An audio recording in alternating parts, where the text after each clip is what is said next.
welcome back, Dan. It's good to see you again. You too. We talked about Explorer with both you and Susan, and I'm excited to get to speak to each of you individually about your experiences with Warrior and mix that up for our community a little bit. Um, and as we dive into Warrior, would you like to give like a brief impression of like how the Warrior stage lands for you? It- I think I'd like to start at a 10,000 foot view first, which is Okay. at each stage, hmm I've learned that a certain capacity or capacities is necessary, something I need to grow into to hmm be able to hold another. And at every stage, I've either found something in myself to integrate or something in my energy I need to move Got to it. be able to hold it in myself. And that's what happened with Warrior. Beautiful. So as you journey through the seven stages of our circling model, at each stage, at Sovereign, there was something that you needed to like confront or integrate or move. And then in Explorer, you found something new and different that you needed to confront or integrate. And then in Warrior, that It, trend continued. yeah. Oh, lovely. So in Yeah. Sovereign, we talk about the connection to self. hmm An explorer, we talk about, getting the other's world, like fully and deeply. And a warrior is all about seeing what hasn't been seen. So hmm imagine that there was a lot of Yeah, I seeing had what to. hasn't been seen. Yeah, I had to see what hadn't been seen within myself. Beautiful. So, yeah, a little context. hmm I went into Warrior after having done an ancestral medicine journey about 2 weeks before the Warrior weekend. Okay. And if for the folks who have done that work, they'll be familiar with this, but for the folks who haven't, what usually happens is you have some sort of opening and some hmm sort of insight. hmm And the medicine invites you to feel an aspect of yourself or reality that has been hidden previously. But there's also been my experience that as you get farther from the journey itself, that experience closes.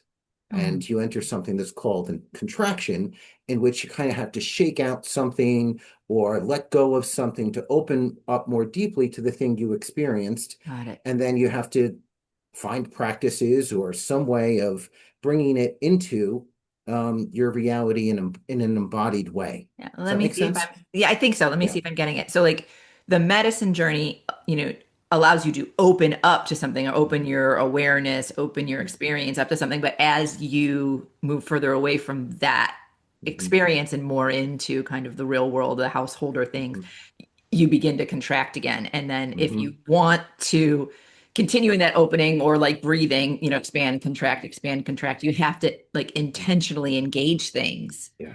in order to, facilitate even like a continued opening. Then I am, then it is making perfect sense. So 3 days or so before Warrior, I hmm began experiencing contraction. hmm And the portion of the contraction that flowed into the Warrior weekend was a smallness, an ancestral sort of trauma smallness, deep, like just kind of collapsing into self. Yeah. And I was in it. I was experiencing it in my Tai Chi practice. I was experiencing it preparing for the weekend. I saw it watching Good Will Hunting, and a lot of it related to how I relate to reality.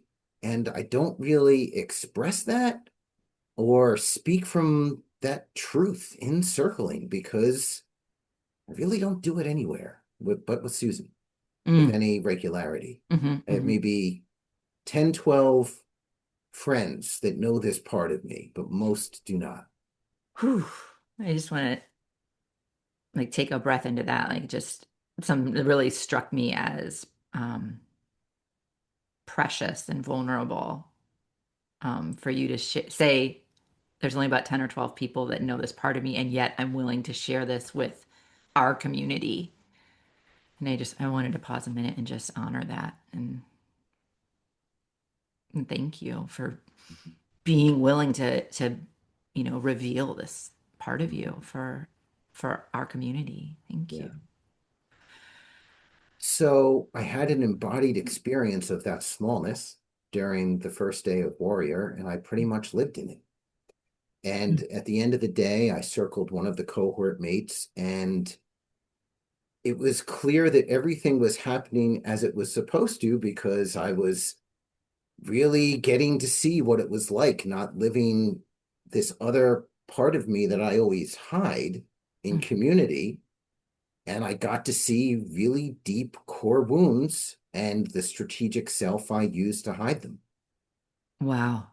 Yeah, Okay. So as you were circling one of your cohort mates, it was revealing parts of yourself yeah, as well.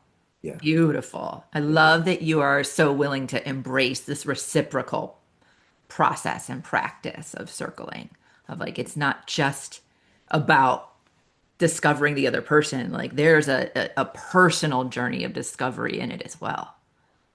Well, that's why I was in here. I'm pretty sure this is some sort of initiation that Mm, reality has selected for me. wow. Okay.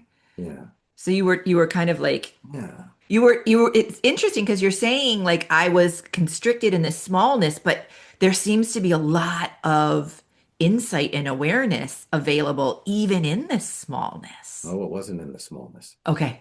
It was in the spiritual practices that began as soon as the warrior weekend, the warrior first day concluded. Okay.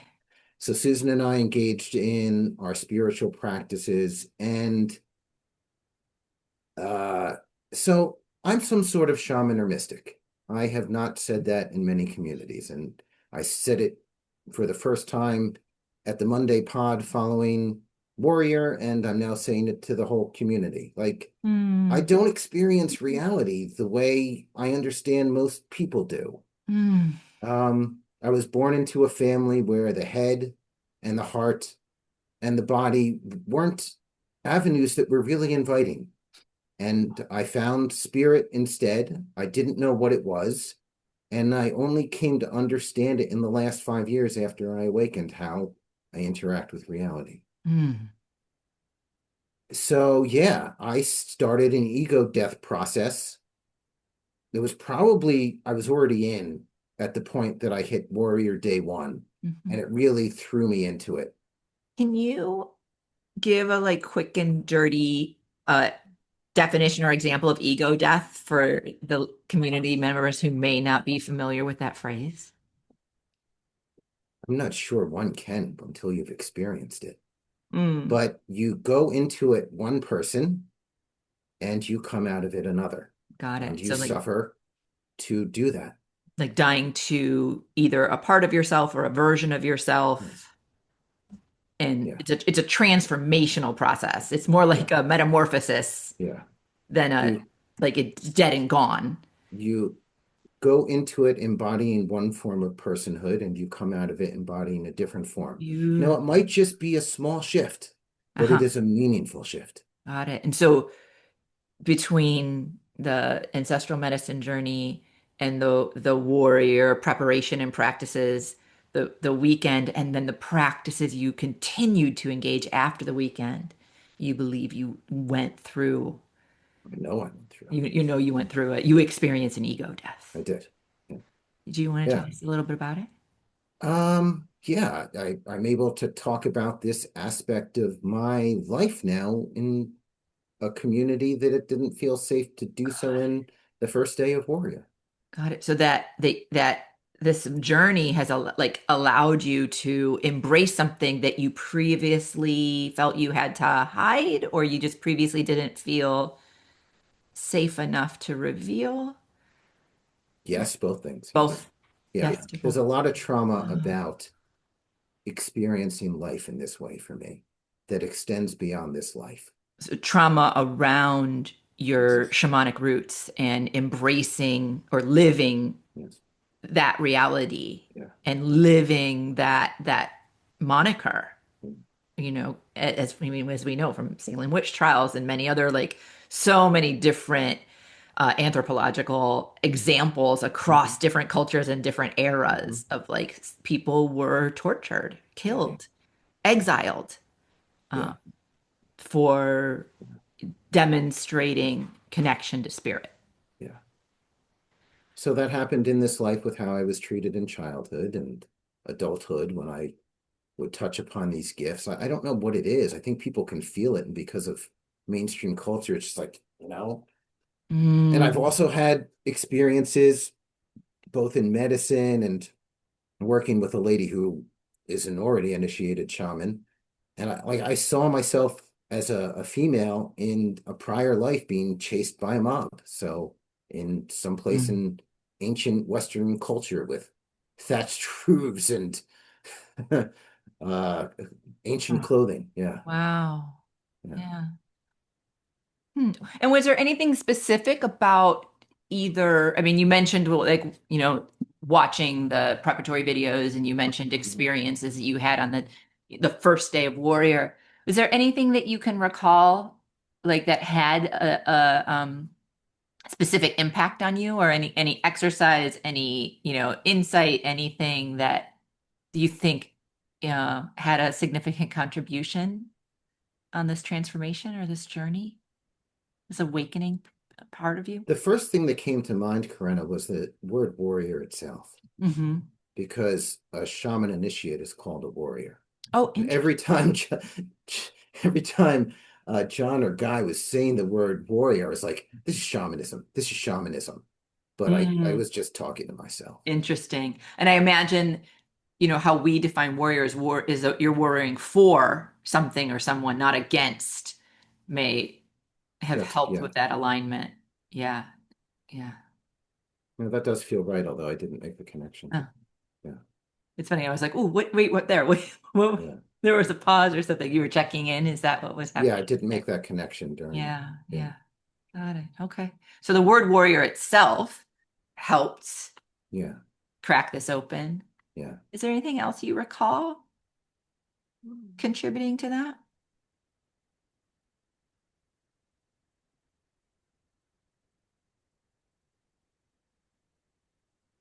I'm afraid I'm the sort of person who learns from a gestalt and Hmm. not from a single instance. Yeah, So the that's why bigger I keep picture. zooming out. I really don't understand a thing until I've really felt its edges Hmm. and kind of picked it apart and put it back together in my Hmm. own language. Got it. Because language is I'm a writer, it's my Hmm. primary language. Hmm. Yeah. Oh, that's interesting. So what I think I heard there was like like your methodology or the way that you process and metabolize things, the way you understand them or make sense of them is you zoom out to see the full picture. And then from that, you kind of can like notice the fractal pieces. It's a little different. It's usually that I can feel a form Okay. and I can't feel the whole form. I can only feel some of it. Okay. And the more of it I can feel and I can put into words, those two things go back and forth Okay. until the words capture as best I can the feeling of the whole form. Yeah. So you feel the form and you put words to that, and then Yes. you feel more of the form and you put words to that. And somehow the interplay between the feeling of the forms and the forming of the words, And some I should throw in that when this happens, there's at least two things I do that I know that is not normal in normal consciousness. okay. One is the left side of my body kicks for not that way, and the right side of my body will twitch or kick for it that way. And the other thing that happens is I seem to be able to make accurate copies of people's personalities, and I find someone who would be a good person to explore a feeling or a thought or an emotion with, and I talk to that person in my head Oh, like an inner until, model of them. yeah, yeah, to help me take their perspective. Yeah. Oh, okay. Let me see if I'm getting this. So like you create an inner model of someone um A sage. in an attempt to better understand Yeah, their perspective though. yeah, Like you're like you what that highlighted for me, what really struck me what you're saying was like the commitment to really wanting to understand them. Like it wasn't about you wanting them to understand you. You were like, if I can make, yes. a replica of them and engage with it, I can know what they know. then I can, Yeah, understand I them. can learn from them. Uh, Yeah. I can And I imagine that deeply helps you inhabit. come Yeah. back to them really attuned and like with a level of understanding and a level of acceptance and compassion that you might not have had before you went away with the copy. That Yes. And the compassion is the key. I have found that my energy doesn't move until I have compassion for the source of it. Yeah. Ooh, can you say that again for me? I'm doing occasionally. My Let's energy let's say doesn't it's one of move my until I parents. have Let, compassion for the source of it. Okay. let's say it's one of my parents that is the source of my trauma. Until I have compassion for my parent holding that Got it. trauma, it Got will it. not move within me. Yeah. So Like that, I need to have that embodied compassion, not the ooh, thought. I need to like feel for them, and then I can move it within myself. this is so important. I want to slow down and make sure that people are fully understanding you because this is so rich and beautiful. Yeah.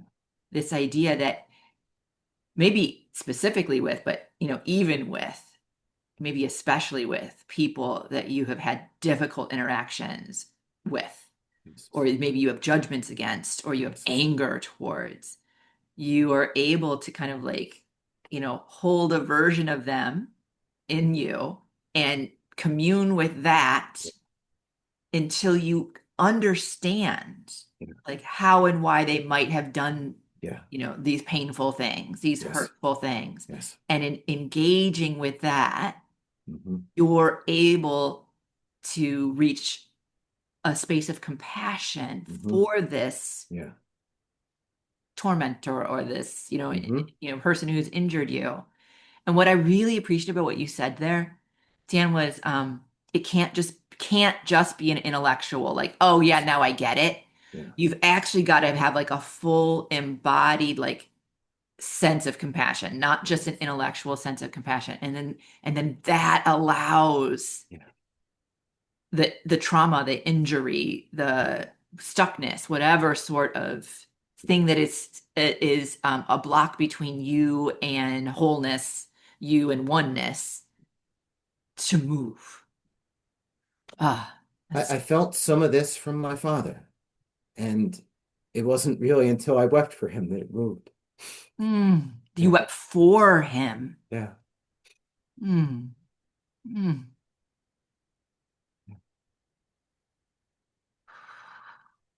Ooh.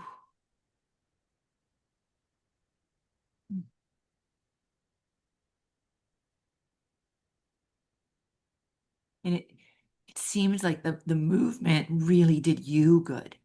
Like it seems like the movement served you in some way that I feel like Yeah. even in this conversation from 12 minutes ago to now, I'm seeing more of you. Like almost like like as you're explaining this, you're gaining access to more of yourself or Yeah. more expressing more of yourself. I think I'm being more me in the community, so I'm showing up as more me. Yeah. Oh, The the spiritual frame, uh-huh. the truth is it makes it easier. What's the it? The spiritual frame makes it All easier. of it, because you're not alone anymore. Living, relating, communicating, Everything. beingness. The Everything. spiritual frame makes Yeah. beingness. And one of the difficulties I've had communicating in this community is if I'm not really talking from that space, people aren't understanding really what I'm experiencing. Mm. Like Mm. negative emotion, I experience it like everybody else, but it's for a higher purpose now. Yeah, you don't stay stuck in the negative emotion. Yeah, You express it and move through it to a deeper compassion, a deeper understanding. yeah, And that allows you to feel more whole and yeah, express more fully expressed. yeah, Oh, that's beautiful, Dan. I know I definitely can relate to that of like yeah, feeling stuck in anger or feeling stuck in judgment and feeling disconnected from myself. And it's not until I can have compassion for, someone who I previously didn't understand or felt wronged by that mhm, I can, like, I feel more connected to myself and the mhm, universe yeah, and source or, ooh, ooh, I'm, I don't know. I noticed feeling I don't even know, like glad's not the word, delighted's not the word. Like I feel almost effervescent um getting to be with this part of you or getting to talk about this with you. Like I am feeling like more deeply connected to you or like I know you at a depth I don't know that we have touched each other before just in having this Yeah. conversation. I feel like I've struggled to communicate because a lot of our cohort mates want me to name these things. Yeah, But that's not what it feels like when you're putting your soul back together. It's all of it together in something else. got Yeah, it. And so in some ways you find the feelings language limiting. I do. Yeah. I And want when to people create, try to hold you there, you're yeah, like, "Oh, but there's so much more. right. Let me I, share the more." I want to create metaphors that Ooh. it's like Susan's sister-in-law helped me explain it. It's like her first child, Hmm. the labor was so difficult because she was just afraid, one contraction after another. But then Yeah. in the second labor, when she knew her child was on the way and every contraction was just one step closer, it Yeah. got easier. It's like that. Yeah. Yeah. The It's like way she that. was holding it Right. shifted. Right. And so It's her like that. experience shifted. It's like that. Yeah. Yeah. Oh, I can tell how moving this is for you. Yeah. Ooh. Mm. Thank you for the metaphor. Yeah. Yeah, I think sometimes they are the richest way we That's can right. connect or express. It's the meta language. Yeah. Yeah. Yeah. Yeah. Mm. Yeah. What else, Dan? What else do you want our community to know about you or about this stage or about where you are right now? Or do you feel It complete for feels today? like I've given the community enough to know that if I'm coming at stuff in a way that feels sideways, at least there's context for it now. Mm-hmm. It's interesting. It just occurred to me. I'm like, oh, I noticed I feel excited. I feel excited for the members of our community who may have been where you were, where they were like kind of like, you know, putting a lid on or Mhm. like minimizing spiritual language or minimizing some esoteric aspects out of concern or fear. Um, so I feel excited about that and like the impact that you sharing might have on that. And then I also feel excited for people who might find themselves constricted in judgment Mhm. and the challenge that that provides for them. And can they, even while they're judging what you just shared, can they find their version of that same path or journey? I was so traumatized by mainstream culture spirit. Like I'm not going to put pressure on anybody. It's everybody's own fucking journey, man. Yeah. So hard. Yeah. So hard. Our culture just does not allow this. Yeah. Yeah. Yeah. Well, thank you. This was beautiful. I'm so moved and Yeah. touched that you've come to a place where you do feel safe enough and empowered enough within yourself to share this side of you and this experience with us. And I'm glad you did.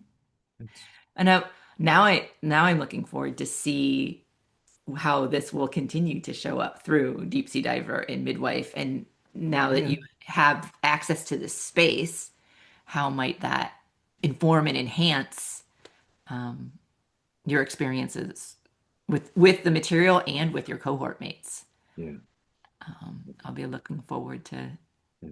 hearing about that in the Yeah, future. it feels like it can just be more of me instead of trying to do it some other way. Yeah, or fit into the box that you think people have or they want you to be in versus the freedom of And the box that I actually. thought that was required by the practice. Yeah. Yes, that too. Not just the people, but the practice. Hmm. I love learning that the walls and the borders of those boxes are kind of, evaporating for you, or at least morphing, to be more flexible and allow for Yeah. to take the shape of, who you are as opposed to you having to take the shape of the box. Yeah, to put it in my words, I already know how to do this, and I just need to knock off the resistance. You need to clear the obstacles out of the way. Right. Yes, Yours yes. is not to find love, but to remove all the Yeah, barriers to there's it to it. for Thank you me. for me. Mm. All right, my dear. Well, Mm. it's lovely reconnecting with you, You too. and I will look forward to the next time our paths cross. Beautiful. Right? Thank you.